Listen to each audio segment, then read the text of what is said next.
Bonjour, ici Peter Moore pour The Plot 9/11. Avez-vous entendu parler de l'Islande récemment? Non? Pourquoi? Ben, si quelqu'un croit qu'il n'y a pas de censure actuellement, qu'il nous dise pourquoi on a tout su au sujet de ce qui se passe en Égypte, en Syrie et en Libye, et pourquoi les journaux n'ont absolument rien dit sur ce qui se passe en Islande, eh bien, écoutez bien ceci. En Islande, le peuple a fait démissionner un gouvernement au complet. Les principales banques ont été nationalisées et il a été décidé de ne pas payer la dette contractée par ces dernières auprès des banques de Grande-Bretagne et de Hollande, dette générée par leur mauvaise politique financière. Une assemblée populaire vient d'être créée pour réécrire la Constitution, et tout cela pacifiquement.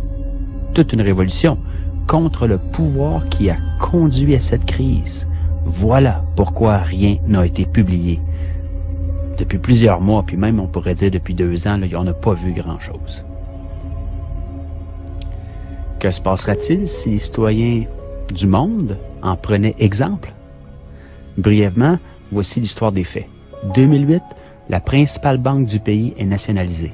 La monnaie s'effondre, la bourse suspend son activité, le pays étant banqueroute.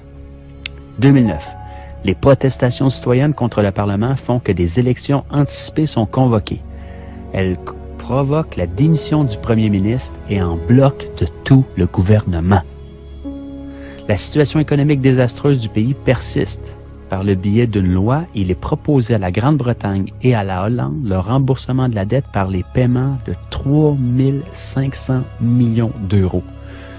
Un montant qui doit être payé mensuellement par toutes les familles islandaises là, pendant les 15 prochaines années, un taux d'intérêt de 5%. 2010, le peuple descend à nouveau dans la rue et demande que la loi soit soumise à référendum. En janvier 2010, le président refuse de ratifier cette loi et annonce qu'il y aura une consultation populaire.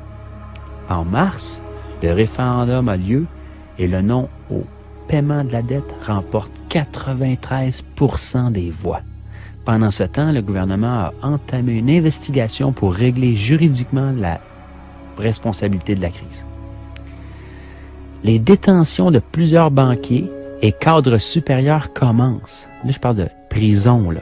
Oui, on n'est pas tous des mauviettes. Il y a des gens qui se tiennent, il y a des gens avec des colonnes vertébrales sur la terre, là.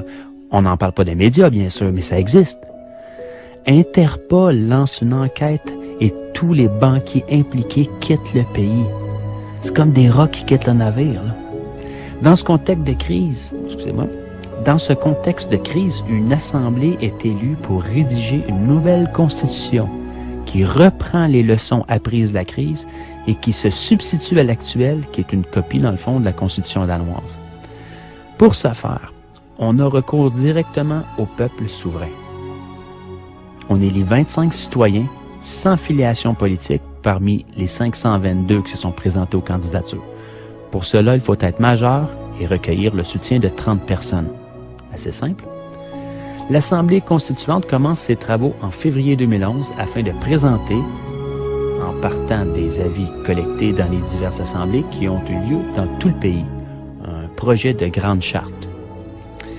Elle doit être approuvée par l'actuel Parlement ainsi que par celui qui sera constitué après les prochaines élections législatives. Voici en bref l'histoire de la révolution islandaise. Démission en bloc de tout un gouvernement. Nationalisation de la banque. Référendum pour que le peuple puisse se prononcer sur des décisions économiques fondamentales. Emprisonnement des responsables de la crise. Réécriture de la Constitution par les citoyens.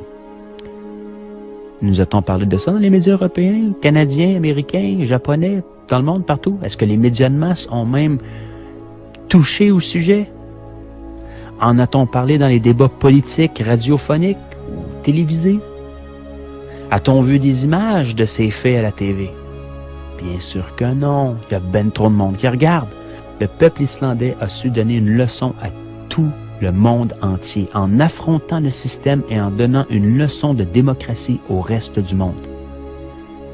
Les sources, c'est la liste Parti de gauche 84 par Forum civique européen.